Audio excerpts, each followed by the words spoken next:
God cannot do does not exist. Brethren, we dey pray. We dey pray. I am that woman that God has shown great mercy. 5 years ago, while in the office, after training, we're having lunch, and the devil struck. I started vomiting, and my stomach started paining me. I vomited until they took me to the hospital. I got there, they said I have hernia, umbilical cord hernia, and that it needed surgery, and it was an emergency. They took me for an emergency surgery. I came out.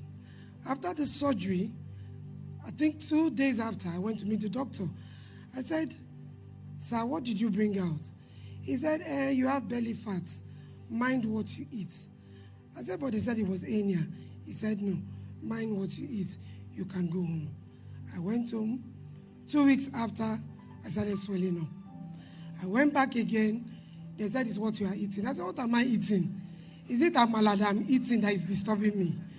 They said, "Okay, fine." I resorted to drinking ogi, but the stomach kept swelling up, and I started tying my stomach. A doctor saw me and said, "Madam, why are you tying your stomach? You just had a surgery. This stomach is going to open again. Lose that thing. Go back to do a scan. You have fibroid." I said, "How can I have fibroid? Someone that just did an operation like 3 weeks ago, having fibroid. Does fibroid just appear like that?" He said, "Go." I went, I did a scan, and the scan showed I had fibroids. I went back to the doctor. I said, "I have fibroid." He said, "Okay, there's this herbal thing you can take. Or maybe, since you've already had kids, the fibroid will shrink." I went for the option of shrinking. I said, "I'm not going to do herbal medication." Brethren, 5 years later, my fibroid grew into 5 children in one. And as at last year, I started fainting. I started having dizzy spells. I started having breathlessness. And that was when I now went to FMC, Ebute Meta. A lot of tests were conducted on me until we did a CT scan because they said the fibroid was too big. So they needed to see the size of the fibroids. And when I came back with the results, because I didn't understand what was on it, I just actually did a CT scan. And I gave the doctor the result. The doctor went and he said, "Madam, you have leiomyosarcoma, and that is cancer of the womb." You know what I told the doctor? I told the doctor, I said, "What you see now, you will not see again, because I am on the altar of fire." And I went home. When I got home, the following week, that was on Monday, that was in the month of April, when Daddy started praying, he said, "That evil result, tear it." I just picked it up and I tore it. After I tore it, that same week, Daddy kept saying, "Leiomyosarcoma, I command you, be reversed, be reversed." I said, "That is my word." Brethren, at this time, I was done. I was finished. I was very weak. I was losing weight. I lost blood. I lost everything. I lost all the nutrients in my body. Then that same week, Daddy kept saying, "Leiomyosarcoma, be reversed."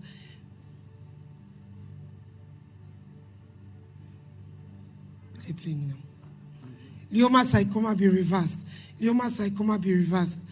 Then that week on Thursday, Daddy now said, "Let me tell you how it started." It started with hernia. From hernia to womb cancer.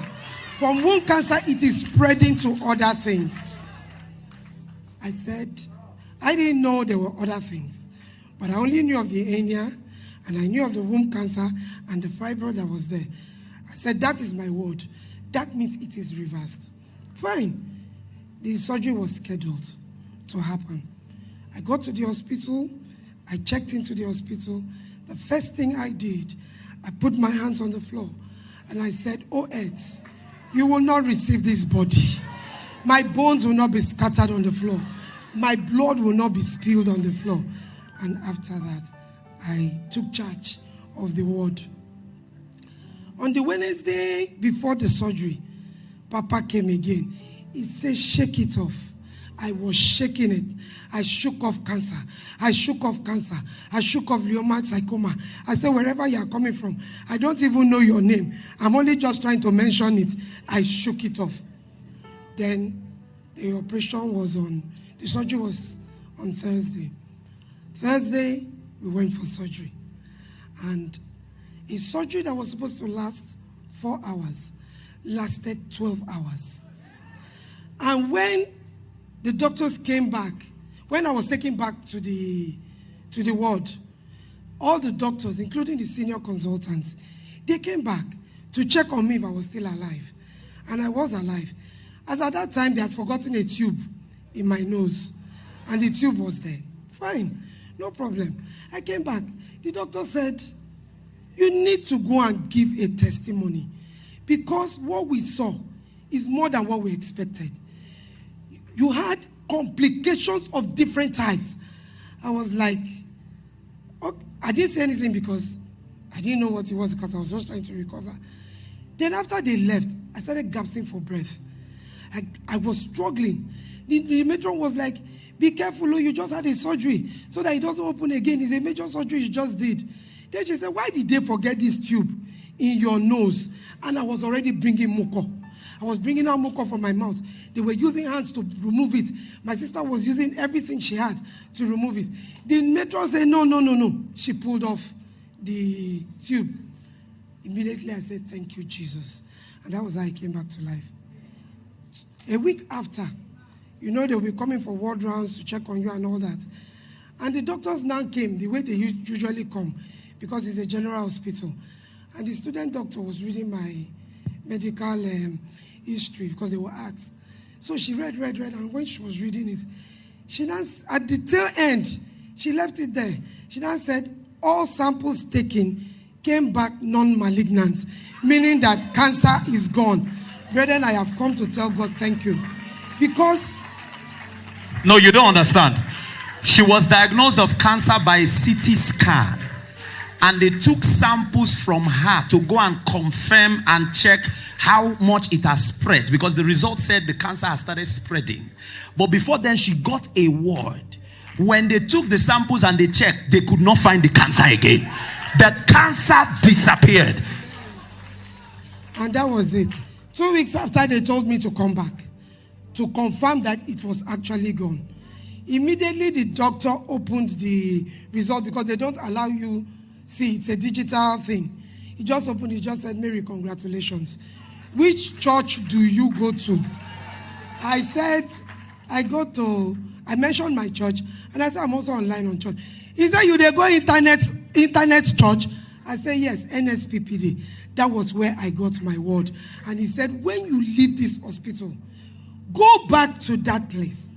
Go and tell the world what God has done for you.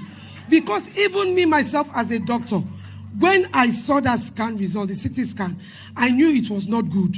But I did not want to show you because I, myself, as a doctor, I knew that it wasn't good. So go back and tell God, thank you publicly. And that is what I'm doing. And Roy, the God that sees me, I have come to tell him thank you. Brethren, I have a second testimony. After the surgery, even before the surgery, I used to have this very bad back pain, close to the spine, not knowing that the fibroid has started growing towards the spine. So that pain was there for a while. Then there was a testimony that was shared. That's after my surgery. A testimony was shared. A woman from Senegal was talking about she having pains at her back, and that she went for all manners of tests, and they told her she's going to live with the pain for life. And she now listened to Daddy, and Daddy said that pain on your back is reversed, and she got an instant miracle. Brethren, immediately I tapped into that testimony. I said, you this back pain, I command you out. Immediately the pain ceased. Till today, I have not felt that pain. I am healed totally. Daddy, I want to appreciate you. I want to say thank you for allowing yourself to be used It can only be God. Thank you so much. What God cannot